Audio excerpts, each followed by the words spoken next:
Today marking 5 years since George Floyd was killed. His death sparked actions to be taken on the fronts of race, police, and legislation. NBC Boston's Aaron Logan is live right now in Boston with a look at what's changed since this crucial point in history. And Aaron, what did you find out? Well, Darren, no one will argue that George Floyd's death was a tragedy that should have never happened. But as far as changes made since of all of that public outrage 5 years ago, that answer varies. George Floyd's death sparked a national debate over police violence. You'll recall Floyd was placed in a chokehold by a Minneapolis police officer for over 9 minutes and died on scene. Since then, Congress has not passed any legislation to reform or abolish qualified immunity, a legal defense protecting cops.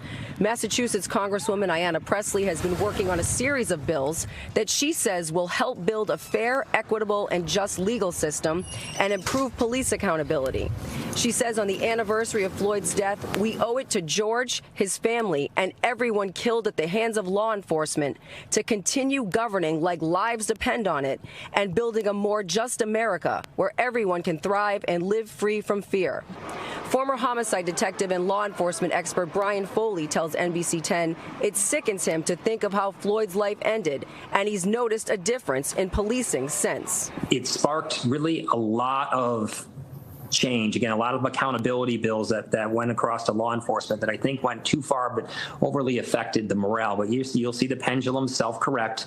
This happens, over a period of 30 years in law enforcement, you see the pendulum swim back and forth. George Floyd was extremely painful, but it really said a lot about what was going on a national level when you looked at all the politics and unrest.